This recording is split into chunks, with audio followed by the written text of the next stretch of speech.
Claro, para que contribuyan estratos 5 y 6 en extra post, nunca en el post.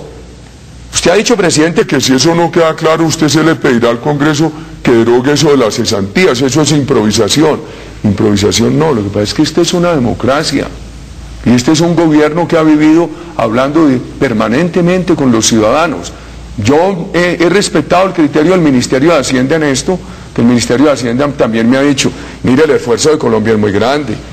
País todavía con la pobreza y los desequilibrios de Colombia, que en este gobierno ha llegado a 41 millones de ciudadanos atendidos en salud, porque no hemos hablado de los logros de este gobierno. No, Ahora tenemos que hablar de eso, porque una de las razones de la reforma es hacer esos logros sostenibles. Entonces me dice el ministro de Hacienda y me dicen las viceministras, ¿por qué no puede ser que después de este esfuerzo tan grande, que nos ha permitido pasar de 23 millones de asegurados a 41 millones de asegurados, en lo que es extra post, en lo que son prestaciones por encima del post, los sectores más pudientes, 5 o 6, colaboren con los copagos? Ahora, si eso no queda claro, y como esto de todas maneras se tiene que discutir en el Congreso, si esto no queda claro, yo repito con toda franqueza ante mis compatriotas, el gobierno sería el primero en aceptar que se derogue. ¿Se deroga a través de ley del Congreso?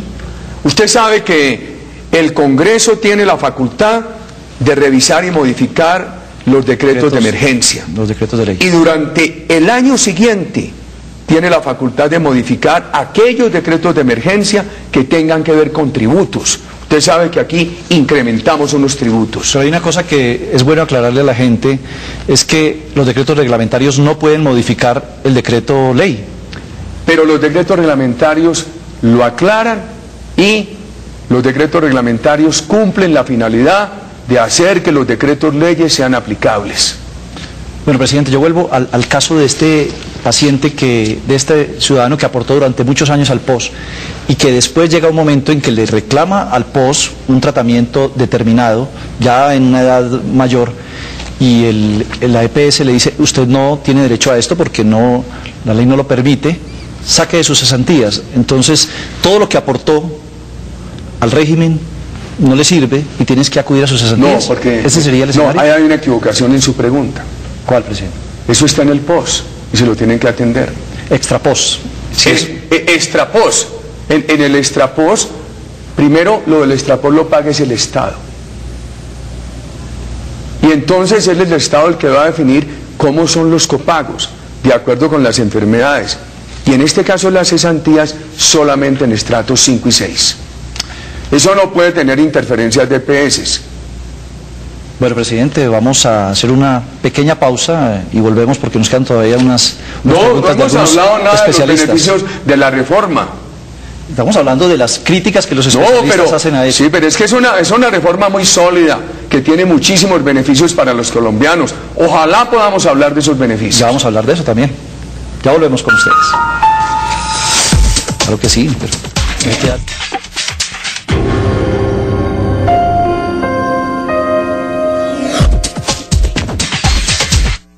Indicador de caspa, Head and Shoulders. Los expertos en salud le preguntan al presidente Uribe y el presidente les responde.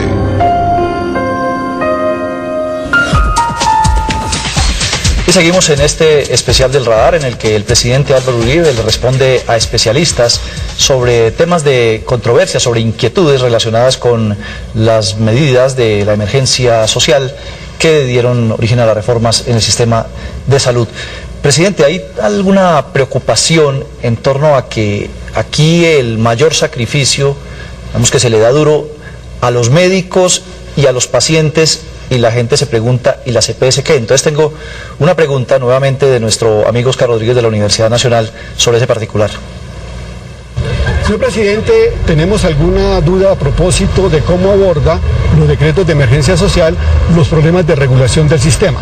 Esta pregunta se la hacemos porque se conoce por la opinión pública y hemos conocido a través de nuestros estudios que existe una falta de regulación en el régimen subsidiado y que se demuestra en que los recursos de la salud para la población pobre fue utilizado bien por los paramilitares o bien por la guerrilla y que no llegó a prestar los servicios que la población requería. Y en segundo lugar, porque gran parte de las tutelas que colocan los ciudadanos, muchas de ellas es por servicios que están incluidos en el POS y que las EPS no brindan. Por lo tanto, la preocupación es cómo solucionar dentro de los decretos de emergencia social la ausencia regulatoria del Estado. Bueno, si algo ha corregido este gobierno es la interferencia de los grupos terroristas en estos presupuestos. Y yo lo denuncié directamente. Yo recuerdo muy al principio del gobierno una denuncia en Quibdó. Y yo mismo pedí las sanciones a esa empresa. Yo diría que eso es un aspecto que Colombia entiende superado. ¿Y los decretos ahora qué contemplan para poner en cintura a EPS? ¿Cuál va a ser la cuota de sacrificio de las EPS? Pero antes le quiero contestar al doctor Oscar lo siguiente. Él dice, muchos colombianos tienen que acudir a una tutela para que les presten un servicio. Servicios de aquellos que están en el plan obligatorio. Tiene razón. Muchos han tenido que acudir a una tutela para obtener un servicio del plan obligatorio y otros para conseguir un abuso. Porque también hay muchos que a través de una tutela se han conseguido que, por ejemplo, les atiendan una cirugía de embellecimiento. Y es tan grave lo primero como lo segundo. Yo pienso que al tener ahora los estándares y las guías provenientes de las sociedades científicas, que tienen el alcance de dictamen para todos los funcionarios, yo creo que eso, primero, va a ser más exigente el cumplimiento con las normas de las EPS. Si hay unas guías muy claras, unos estándares muy claros, ¿por qué van a dejar que eso tenga que ir a tutela? Y segundo, aunque el juez de tutela mantiene totalmente la autonomía, y lo quiero repetir esta noche, al mirar ese estándar o al mirar esa guía, el juez también va a encontrar un insumo, va a encontrar una fuente alimentaria de su conocimiento, que le puede ayudar a mejor fallar en la solicitud de la tutela. Presidente, usted pone el ejemplo, se lo he escuchado varias veces también al ministro, de la cirugía estética, que es el abuso. Pero ¿por qué no hablan de los abusos de EPS? Esos casos en los que la EPS se niega a prestar el servicio, incluido en el POS. Casi que recomienda que haya tutela porque en el repago que hace el FOSIGA sale ganando. Mire, mantenemos ese instrumento de defensa del pueblo colombiano que es la tutela. En nada se afecta. Y segundo, se lo vuelvo a explicar, la EPS hoy va a tener que ser más respetuosa del plan obligatorio, porque ya va a tener unos estándares y unas guías que no provienen de la propia EPS, sino que provienen de las sociedades científicas de los médicos. Pero permítame entonces hablar de regulaciones a las EPS. Primero, en este gobierno, en las EPS de régimen subsidiado, se pasó de un 15% que se les permitía de sus ingresos para gastos administrativos a un 8%. Segundo, las EPS hasta que llegó este gobierno podían contratar el 100% de sus servicios con sus propios hospitales. Integración vertical. Este gobierno, en la ley 1122 que nos aprobó el Congreso, limitó eso al 30%.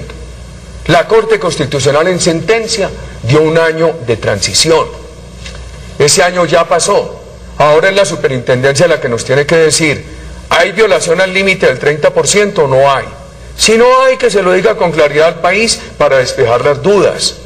Si hay, que también con claridad imponga las sanciones del caso. Por primera vez, los funcionarios de la EPS son sujetos de delito por estos temas de la salud. Yo creo que ahí hay un avance importantísimo. Y las EPS ya no son las que van a dar las guías ni los estándares, sino las sociedades científicas. Y además, por primera vez, la superintendencia deriva de una reforma legal, en este caso de la emergencia social, la facultad de intervenir EPS.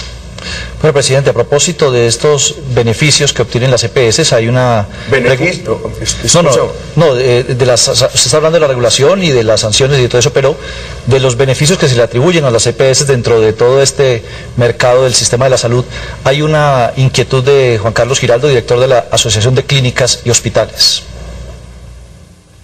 Señor presidente, en los decretos de la emergencia social se ha hecho un avance a reglamentar el tema de los conflictos de intereses. Nosotros creemos que el principal conflicto de interés que existe en el sistema de salud es el tema de la integración vertical. El país puede esperar rápidamente decisiones con respecto a los límites que se establecieron en la ley. La Superintendencia Nacional de Salud va a llevar hasta el final todas las investigaciones que tiene entre manos. Yo creo que me le había anticipado al doctor Juan Carlos, Sí. pero lo repito,